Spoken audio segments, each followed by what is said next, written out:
Imagine someone insults you to your face. They attack your character. They call you incompetent. They try to humiliate you in front of a crowd. What is your immediate reaction? Does your heart race?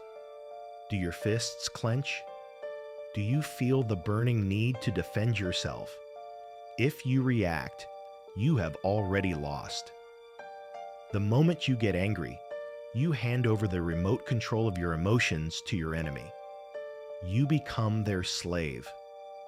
But what if I told you there is a way to destroy their disrespect without saying a single angry word? Today, we are going to learn the ancient art of becoming untouchable. Chapter 1. The source of the poison. Marcus Aurelius, the most powerful man in Rome, dealt with betrayal and insults every single day. His secret? He understood the psychology of the hater. He said, "When you wake up in the morning, tell yourself, the people I deal with today will be ungrateful, arrogant, dishonest, and jealous." Think about it. Happy, confident, and successful people do not go around destroying others. Disrespect always comes from a place of insecurity. It is a projection of their own pain. If a dog barks at you on the street, are you offended? Do you stop and argue with the dog? No. You keep walking. You understand that it's just a dog doing what dogs do. When someone insults you, realize they are sick. Why would you be angry at a sick person? Once you see their insult as their problem, not yours, it loses all its power. Chapter 2. The Epictetus Defense. Epictetus was born a slave. He was crippled by his master. He knew disrespect better than anyone. Yet, he had a technique that disarmed his enemies instantly. When someone criticized him, he didn't fight back. He didn't get defensive. He simply agreed with them.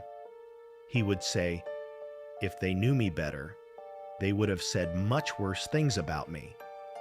This is a psychological power move. When you defend yourself, you validate their opinion. You show that their words hurt you. But when you agree with them or laugh it off, you take away their ammunition.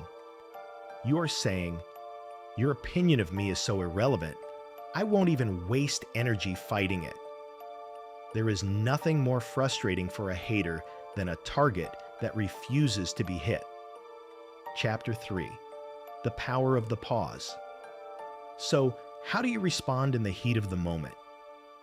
Do you use a clever comeback? No. You use the most powerful weapon in the world: silence.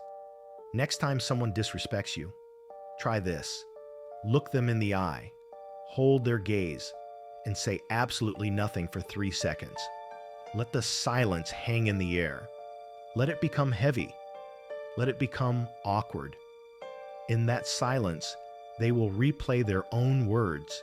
They will feel the weight of their own stupidity. Silence signals that you are the superior man. It signals that you are not rattled. As Marcus Aurelius said, "The best revenge is not to be like that. If you shout back, you drag yourself down to their level. If you stay silent, you remain a king." Chapter 4. The Filter of Truth.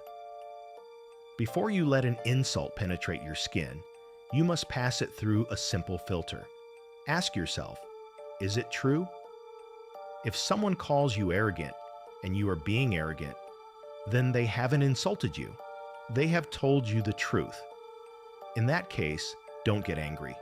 Get better. Accept the correction and move on. But what if it is false? What if they call you dishonest when you have been nothing but loyal? Then it is a lie, and a lie has no substance. It is mist. Why would you be hurt by something that doesn't exist? Seneca said, "If a man despises me, that is his problem. My only problem is not doing or saying anything that deserves to be despised." Let the truth sharpen you. Let the lies fade away. Chapter 5. The View from Above. If the silence doesn't work and the logic fails, use the ultimate perspective shift. Zoom out. Look at your life from the distance of the stars. Think of the billions of people who lived before you. The emperors, the peasants, the soldiers. They all had enemies. They all were insulted. They all felt anger. Where are those insults now? They are dust, just like the people who spoke them. We are all dying. You and the person disrespecting you will soon be forgotten. When you realize how short this life is, you realize you don't have time to be offended. You only have time to live.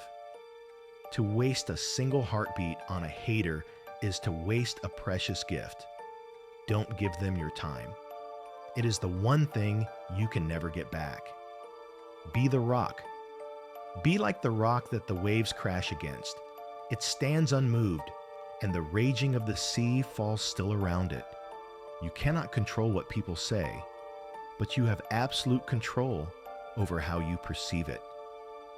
The next time the world tries to shake you, remain still. If you want to build a mind that cannot be broken, join us. Subscribe to the Stoic legacy. And remember, speak only if it improves upon the silence.